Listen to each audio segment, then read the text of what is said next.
You're heading south of the Mason-Dixon. This is the Week in Review at the Abbeville Institute.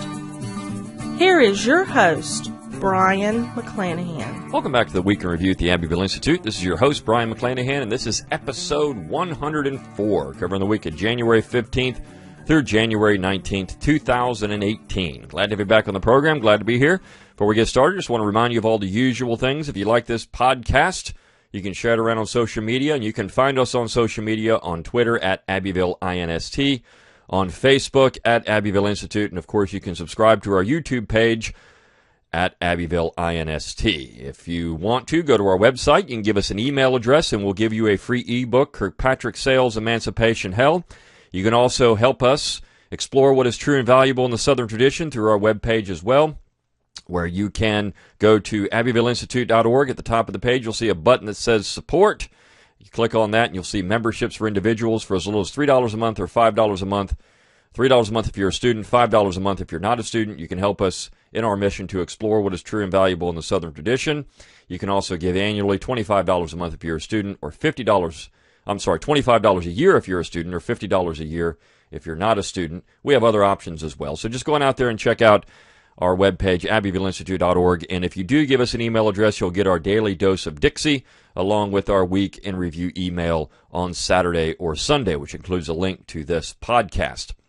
Also, if you want to review this podcast at iTunes, you can do that as well. The more reviews, the better, and the better reviews, the better it is. So going out to iTunes as well, you can leave a review of this podcast. And I just want to remind you that we do have a conference coming up February 24th in Charleston, South Carolina.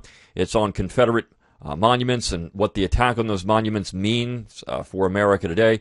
Our keynote speaker is Ben Cooter Jones, so that's the Saturday night banquet. So you can go on out to our webpage. At the middle of the page, you'll see You're Invited, and it has a link to the event. So go on out there and get your tickets now. We only have about a month left before the event. And also, if you're listening to this podcast before January 23rd, that is the last day to get your reduced rates for your hotel room. So go on out there and register now, get your hotel room, and we'd love to see you in Charleston. Okay, well, let's talk about the material for this particular week. We had a lot of good stuff. In fact, of course, this is Robert E. Lee's birthday week, and so we had a couple of pieces that relate to Lee in military history, and a couple of pieces that have to do with the current attack on Confederate monuments, because all of these things are wrapped in together. You know, there was a time that Lee was considered to be one of the greatest Americans in American history. And I remember when I was writing my politically incorrect guide to real American heroes, which I included Lee and Jackson, whose birthday is, of course, on the 21st, and so we'll talk about Jackson next week. I remember there was a calendar in my house growing up from a Northern insurance company, and on this particular calendar from 1940, they actually listed Robert E. Lee's birthday as a holiday, as a great day for all Americans to celebrate. But that's changed, and I think that as a couple of pieces get into, that's part and parcel of the current cultural climate that we live in, and it comes down to things like political correctness or cultural Marxism. You can call it a variety of different things, but certainly Lee, who was recognized North and South by a number of individuals as a great American, as one American who was trying to heal the wounds of the war. I mean, here's a man who was very much interested in reconciliation, and that's the interesting part about the current attack on Confederate memorials. Most of these were erected during a period of reconciliation, a time when people were interested in burying the hatchet, so to speak, and putting down the sword and saying, you know what, we were all Americans. You fought for what you believed in, we fought for what we believed in, but let's put that aside and come back together, shake hands across the chasm, and we will repair the Union. There was essentially an unwritten deal that was cut. The South would recognize Lincoln as a great president. The North would recognize people like Lee and Jackson as great Americans, and they did. I mean, E.L. Godkin, who was certainly a Northern partisan, more of a libertarian, certainly a Northern partisan, recognized Stonewall Jackson as one of the greatest Americans who ever lived. And here was a guy who was vehemently in favor of the Union cause during the war, a very staunch Republican. But he recognized Stonewall Jackson as a great American. And the same thing can be said for Lee. There were very few people in the Reconciliationist period that thought Lee was anything but a great American. And so this first piece that we had for this week, entitled The Elite versus the Deplorables by Gail Jarvis, gets into that. And he points out that, a lot of times what we have, and he begins the piece talking about the situation with Roy Moore in Alabama and how this was really just a smokescreen in many ways for an agenda. Now, certainly, in 2018, 2017, we can question what was happening with what Moore was doing, and question the moral justification for these things. But it's certainly clear, as Gail Jarvis noted, that once the election was over, all that stuff stopped. And so if you look at the people that were promoting the anti-Moore campaign, and it began long before all those allegations were made, there was certainly a backlash against Roy Moore because he wasn't towing the establishment line. He never did. He never had been. And so that's the same thing with this attack on Confederate monuments. And he brings up, he says, look, these memorials are often disparagingly called Jim Crow-era monuments, insinuating they were erected only to intimidate blacks and keep them subordinate to whites. But we must remember that so-called Jim Crow era lasted roughly a century, from the end of Reconstruction to the Civil Rights Movement, Second Reconstruction, he says. During all those years, numerous monuments honoring Civil War heroes were erected in both the North and the South. Those honoring Confederate heroes have become vilified, while those honoring Union heroes have not. And this is true. I mean, this is something when you look at Confederate monuments, you have to understand this was a period of monument building, North and South. And even people like Booker T. Washington famously said, look, I think we need to erect monuments that show the best of Southern character. These great men of the South need to be recognized. And most of these monuments, though, when you look at where they went up, most of them are dedicated just to the common soldier. Very few are dedicated to actual individuals. You have, of course, some honoring Lee and Jackson and, of course, Forrest and a few others. But most of them, all around the South, and the thousands of monuments that are erected in the South, most of them are erected to the common soldier. And they simply have a simple obelisk or perhaps a soldier, just a no-name soldier on top of the monument. Of course, so that's one part of this that people, a lot of them are in cemeteries because that's where they're originally constructed. So you have a few that are in public places, but the other thing about that is that these monuments that are put in public places were paid for by private donations. They weren't usually erected by state money or even city money. This was money that was raised privately, and then, of course, some property was selected in a city, and a monument was created, was erected. We have to remember the social and physical cost of the war, and we're going to get into that in the piece on Wednesday. The social and physical cost of this war was tremendous in the South, much more so than in the North. And Southerners were quite fine with Northerners building monuments to their heroes, and Northerners, for the most part, were quite fine with Southerners building monuments to their heroes. It was all a part of healing the wounds of the war, and Lee represented that better than anyone else. And we'll talk about Lee in a few minutes. Jarvis says, quote, there is reluctance among those who currently in power to say anything commendable about the South's history. We never hear comments like these made by the late President John F. Kennedy. This is his quote, Kennedy's quote. Quote, the South is the land of Washington, who made our nation, of Jefferson, who shaped its direction, and of Robert E. Lee.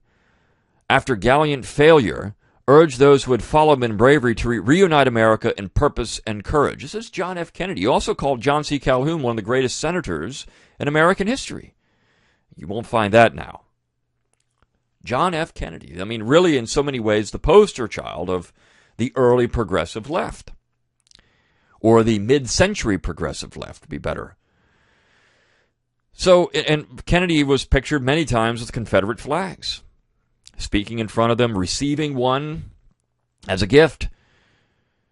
So I think it's really interesting that what's happened over time is after a period of years, after decades, when nothing else is there to attack, now statues and symbols come under attack because they have to keep the cultural Marxists, the political correct individuals, have to keep this thing in the news because it distracts from real issues. I mean, that's the case. I mean, you look at New Orleans and what happened there and the amount of money they spent to take down the Lee and Davis statues while their infrastructure is failing. They had terrible flooding in New Orleans because their drain systems are awful. The money they spent on these things could have helped improve those situations, but no. The crime rate in New Orleans is awful. And so you have real issues, but yet everyone's focusing on some statues, which in fact increase tourism. People have already said, well, look, we're not going to go down and go to New Orleans anymore. The crime is too high. So cleaning up the area and helping improve tourism would actually help boost the economy of New Orleans. But yet they're focused on taking down statues, which, look, this is an issue that's in many ways a local issue. And unfortunately, in New Orleans and other places, people defend these statues are outvoted sometimes. Now, the situation in Memphis was much more dangerous because what we had is a state law that said, look, you can't take these things down, and they bypassed that. The city council bypassed that and did it with a big smile on their face, saying, well, you know what we did? We sold that land to a private entity, and then they took them down. And of course, they sold it below market value, and there are questions now about how that transaction was carried out, whether it was above the board or whether it was illegal activity. There probably was there. And so eventually, this situation is going to be hashed out in court, and maybe those statues have to go back up, which would be absolutely hilarious. But for the Memphis City Council. But the fact is, people are trying to put laws in place to keep this thing from happening. But really what's at stake here is the lost, it's not really the lost cause, it's the lost cause of the war, it's the lost cause of reconciliation. There are people that are against reconciliation, of healing the wounds of the war and basically ripping them back open. And that's the amazing thing to me.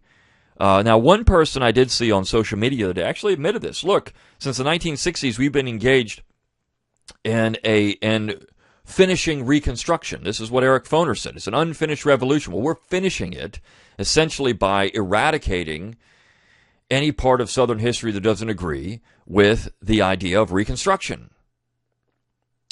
So we're going to finish this out. Now, of course, they don't talk about the economic costs of Reconstruction or the political costs of Reconstruction. What they're looking at there is the social Reconstruction, because that's all people think Reconstruction was. Whereas other historians like Philip Lee in his recent book, Southern Reconstruction, or you go back to the turn of the century and people like Dunning who said, no, Reconstruction was bigger than that. It wasn't just social Reconstruction. It was political Reconstruction. It was the ascendancy of the Republican Party. It was the ascendancy of a Northern-dominated Union. North over South. It wasn't just that either. It was economic Reconstruction. The creation of an economy in the United States that was dominated exclusively by the North. And I live in a southern city that for years was a hub of the cotton market, textiles and other things, and now it's banking and finance and insurance. When it's more important to look at the stock market than the cotton market in the South, the entire economy has changed, and people, of course, you can look at that and say, well, that's good. You know, we've got industrialization, we've got more and more middle class people, well, I mean, the South was not poor before the war. Just because you're agricultural doesn't mean you're going to be poor. And that's a whole other debate in and of itself, but certainly the war impoverished the South. There's no doubt about that. And when you look at, of course, Lee does a very good job of this, looking at the impoverishment of the South, how poor the South was after the war, and it was not poor before the war. Contrary to what people might say, it was not poor. And we ran a piece by the late Bill Cawthon on that particular topic several months ago. But the South was not poor before the war. And so the impoverishment of the South was certainly a byproduct of the war and then Reconstruction. And some would say, well, the South deserved that. If that's the only thing they got out of it, then that was it. We didn't hang any of their leaders. If it's just poverty, Just poverty. That's it, just poverty. I mean, what's that? That's okay. They got off easy because of that. Is that easy? Is being set back economically for nearly a century easy? Because that's essentially what happened. And of course, we've talked about the New South and how you have people like the Callaway family in LaGrange, Georgia, building cotton mills because the idea was to try to bring the South out of poverty, which was hard. And so let's talk about that idea of poverty. This is a piece on Wednesday written by Ronnie Kennedy. And he talks about that. The title of the piece is White Privilege or Yankee Privilege. And so this goes into political correctness, and you look at Confederate monuments and say, well, that's a symbol of white supremacy or white privilege or whatever you want to say. There it is. We got to get rid of these things. But his question is this really what we're talking about? Because white Southerners had no privilege after the war. They were impoverished by the North, terribly impoverished by the North. Southerners didn't live on K Street or Wall Street. Most Southerners were not involved in the highest economic rungs of American society, particularly after the war. And so most Southerners, white and black, were impoverished by the war, terribly impoverished by the war. And I'm going to talk about that poverty in the last two pieces too, even though they deal a little military history, but certainly this is the case. And he talks about how history is tied into this and how, the narrative of the South fought for only slavery serves as a cover for what the North was trying to do to the South, to reconstruct. If you can make people believe that, then the South deserves to be punished. It's the treasury of counterfeit virtue. If you can believe the South deserved the punishment, then nothing that you do to them matters. You can take away their monuments. You can take away their symbols. You can say, you lost, get over it. We're going to take down your stuff.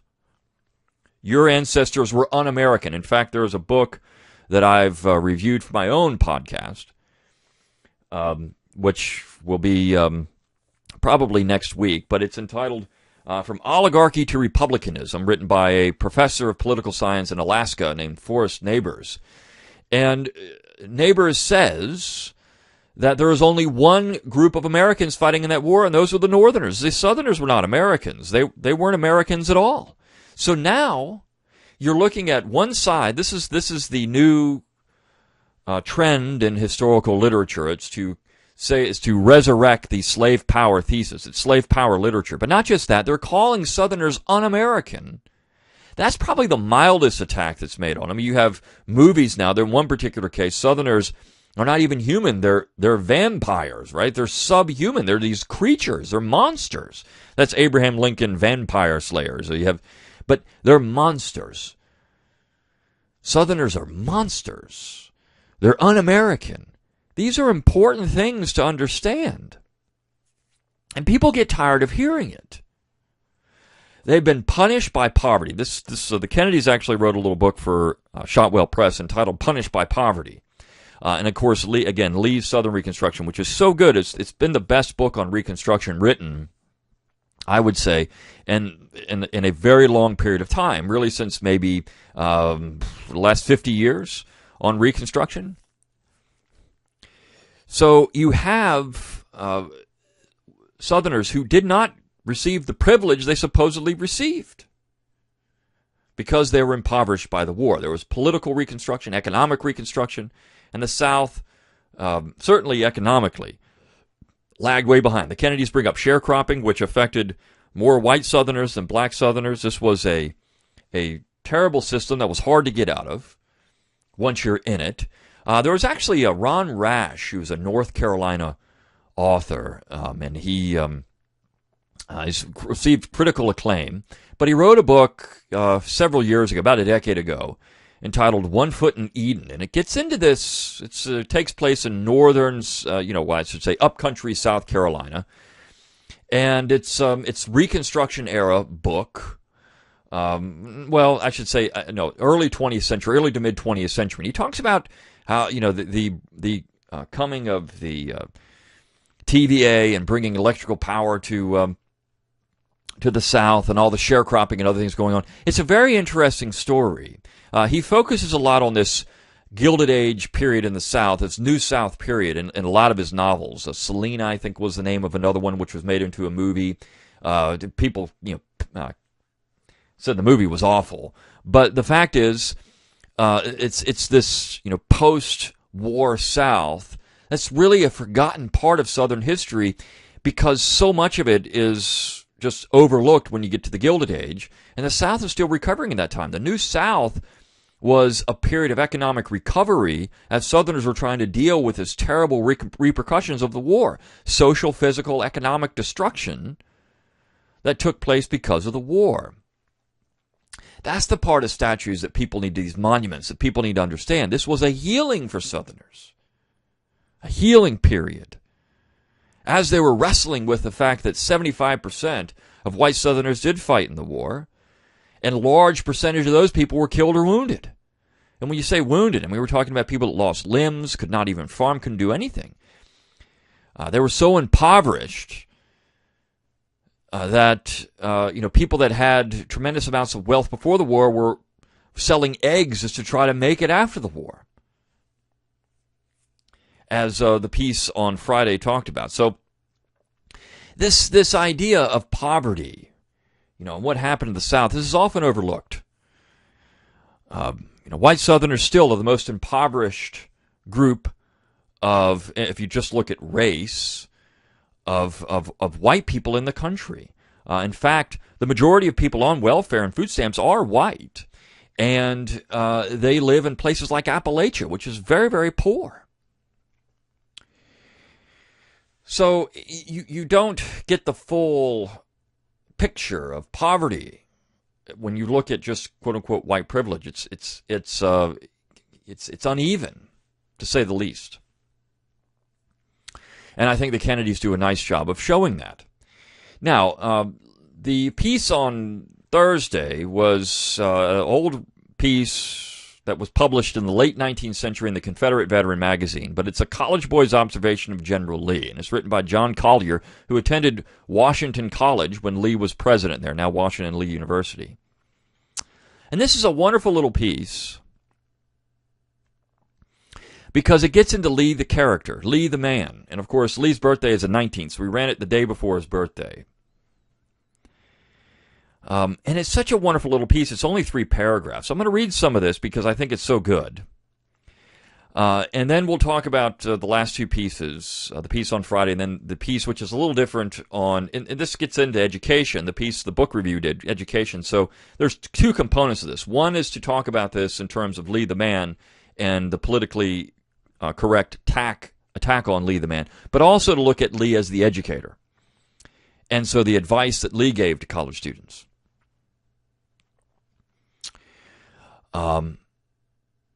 He says, when he first met Lee, General Lee was alone, looking over a paper. He arose and we entered, and received us with a quiet, gentlemanly dignity that was so natural and easy and kind that the feeling of awe left me at the threshold of his door.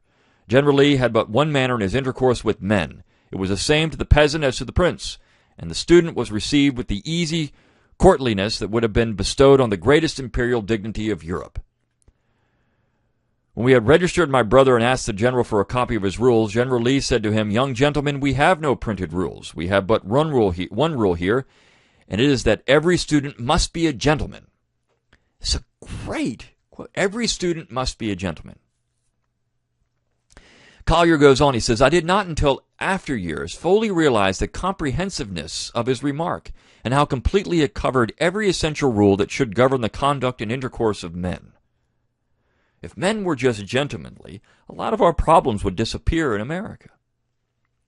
He says, "I do not know that I could define the impression that General Lee left on my mind that morning, for I was so disappointed at not seeing the warrior that my imagination had pictured, that my mind was left in a confused state of inquiry as to whether he was the man whose fame had filled the world. He was so gentle, kind, and almost motherly in his bearing that I thought there must be some mistake about it. At first glance, General Lee's countenance was stern, but the moment his eye met that of his entering guest, it beamed with a kindness that at once established easy and friendly relations, but not familiar. The impression he made on me was that he was never familiar with any man." This is not the image you get of Lee, of the vicious racist, but of the kindly Lee, the post-war Lee. This is the man that Americans had known for generations after he died. He continues, I saw General Lee every day during that session in chapel, for he never missed a morning service, and passing through the campus to and from his home to his office. He rarely spoke to anyone. Occasionally would say something to one of the boys as he passed, but never more than a word. After the first morning in his office, he never spoke to me but once. He stopped me one morning as I was passing his front gate and asked how I was getting on with my students. I replied to his inquiry and that was the end of the conversation. He seemed to avoid contact with men, and the impression which he made on me, seeing him every day, and which has since clung to me, strengthening the impression that made, was that he bowed down with a broken heart. With a broken heart. This is Reconstruction. I never saw a sadder expression than General Lee carried during the entire time I was there. It looked as if the sorrow of a whole nation had been collected in his countenance, and as if he was bearing the grief of his whole people. It never left his face, but was ever there to keep company with the kindly smile. This is why statues were built to Robert E. Lee. That one phrase. This is why statues were built of Robert E. Lee. He impressed me as being the most modest man I ever saw in his contact with men. History records how modestly he wore his honors, but I refer to the characteristic in another sense. I dare say no man ever offered to relate a story of questionable delicacy in his presence. His very bearing and presence produced an atmosphere of purity that would have repelled the attempt. As for anything like publicity, notoriety, or display, it was absolutely painful to him. Colonel Ruff, the old gentleman with whom I boarded, told me an anecdote about him that I think worth preserving. General Lee brought with him to Lexington the old iron-gray horse that he rode during the war. A few days after he had been there, he rode up Main Street on his old war horse, and as he passed up the street, the citizens cheered him. After passing the ordeal, he hurried back to his home near the college. He was incapable of affection. The demonstration was simply offensive to his innate modesty, and doubtless awakened the memories of the past that seemed to weigh continually on his heart. The old iron-gray horse was the privileged character at General Lee's home. He was permitted to remain in the front yard where the grass was greenest and freshest, notwithstanding the flowers and shrubbery. General Lee was more demonstrative toward the old companion in battle than seemed to be in his nature in his intercourse with men. I have often seen him, as he would enter his front gate, leave the walk, approach the old gray horse, and caress him for a minute or two before entering his front door, as though they bore a common grief in their memory of the past. I think that's a perfect encapsulation of General Lee and why it's important to leave his statues up. And of course, again, for generations, men, North and South, recognized the greatness of Lee, and one of the greatest of all American heroes is Chesty Polar. If you go into the Marine Corps, you're going to revere Chesty Polar. And of course, Chesty Polar revered Robert E. Lee and Stonewall Jackson. And this little piece by Michael Martin we published on Friday is so good because it brings out that. He talks about half the piece, dedicates about half the piece to Polar and his reverence for the South, for Virginia, for his boyhood home, for place, for where he called his ancestral stomping grounds, and how that impacted his life as in the Marine Corps, his life as a leader of men. And the picture we put on there is Polar standing in front of a Confederate battle flag. This it's actually drawn from a 1970 documentary on Polar, narrated by John Wayne. And John Wayne saying, look, he had no problem with Polar being a man who revered Robert E. Lee and Stonewall Jackson. You couldn't do that now. You couldn't get away with that today. But it was Polar's recognition of the Southern military tradition and how he remembers seeing Robert E. Lee Jr. as a boy coming to his home to deliver fruits and vegetables and eggs because he was so impoverished that's all he could do. It's amazing. This is the South punished by poverty. But of course, Lee's advice to boys, to college students, to be a gentleman. And then the piece we published on Tuesday was a book review of a book by Gene Kizer. The title is A Useful and Pro-Southern Book for Today's College or University Student, written by Michael Potts. But the point of this is to learn how to be a good student. And so part of that is academic. And this gets into the academic part of the book, of being a good student. And I think students need to get that. And so if you have a college-age student, maybe getting Kizer's book would be a good idea. But also it's to be a gentleman. One of the things that college students don't do oftentimes is engage themselves in gentlemanly conduct. And if we use gentlemanly conduct to govern our affairs with other people and how we interacted with people, particularly people you don't know, male and female, a lot of the problems we have in America would not be there. I mean, it's just a fact. The things that are going on with harassment and issues like that, that's all just a lack of gentlemanly behavior. That's what it comes down to. And so Lee's charge to be a gentleman and Kizer's understanding of how to be a good student, if you put those two things together, you would have a well-educated Southern student, and by well-educated Southern student, also in terms of conduct, because that's important. How we conduct ourselves and how we engage people in this debate over monuments and other things, it is important. And how we conduct ourselves in our daily lives. This is not, the South. It's important to know, to show that the South is not what you get on reality television. That real Southerners are not that way. Real Southerners engage themselves and with others in a gentlemanly or ladylike conduct. That's important to do.